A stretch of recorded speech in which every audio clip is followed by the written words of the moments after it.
श्रीराम समर्थ. नामाचे सूक्ष्म स्वरूप. नुसते राम राम म्हणून राम कसा भेटेल असा प्रश्न माणूस सहजच विचारतो आणि त्याला दाखला म्हणून म्हणतो की समजा एखादा मनुष्य नोकरी नोकरी असा जप करीत खोलीत बसला तर त्याला नोकरी मिळणे शक्य आहे का? वरकरणी हा दाखला अगदी बेमालूम दिसतो खरा, पण थोडासा विचार केला तर तो इथे मुळीच लागू पडत नाही असे कळून येईल. जो दाखला द्यायचा त्याचा आणि ज्या बाबतीत तो द्यायचा त्यांचे गुणधर्म सारखे असावे लागतात. राम नाम आणि नोकरी यांचे परिणाम एकमेकांविरुद्ध आहेत. राम राम म्हणण्याचा शेवट राम प्राप्तीत म्हणजे स्वतःच्या विस्मरणात होत असतो, म्हणजे देहबुद्धीतून देहाच्या पलीकडे जाणे, म्हणजे स्थूलातून सूक्ष्माच्या पलीकडे जाणे. हा राम राम म्हणण्याचा परिणाम. परंतु नोकरीचा प्रकार याच्या अगदी विरुद्ध आहे. मुळात नोकरी ही कल्पना सूक्ष्म आहे. नंतर ती मिळावी म्हणून 10 जणांकडे अर्जव करायचे, त्यानंतर ती देणारा भेटायचा आणि मग आपण ती नोकरी करायची. म्हणजे नोकरी या कल्पनेतून सूक्ष्मातून स्थूलात जाणे हा नोकरीचा प्रकार. पण राम राम म्हणणे हा प्रकार स्थूलातून सूक्ष्माच्याही पलीकडे जाण्याचा आहे.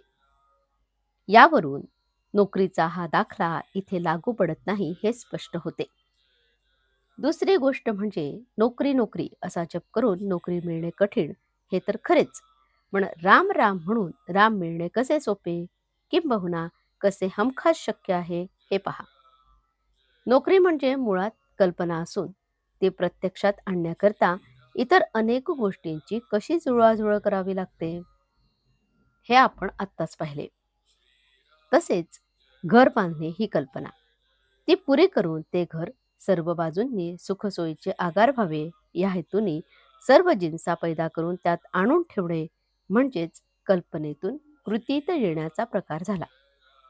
आता हे करणे किती कष्टाचे आणि अनिश्चित आहे याचा अनुभव सर्वांनाच आहे.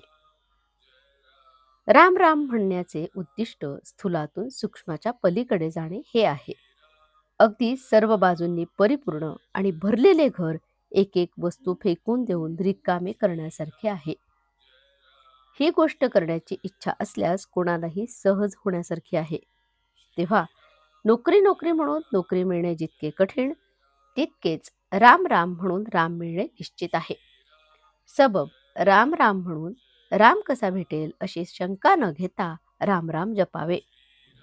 मनाच्या सर्व दुःखाला कारण देहबुद्धी आहे. ती जायला उपाय एकच, प्रेमाने भगवंताचे नामस्मरण करावे. त्याच्या योगाने सर्व मल जाईल. नामस्मरणच रामाची गाठ घालून देईल. चित्तात तशी तळमळ मात्र पाहिजे. मीपणा टाकावा आणि परमात्म्याचे होऊन राहावे. आजचे बोधवचन. जो नाम घेतो त्याला देहाच्या सुखदुःखाची जाणीव राहणार नाही, तो आनंदातच राहील. जानकी जीवन स्मरण. जय जय राम. श्रीराम समर्थ.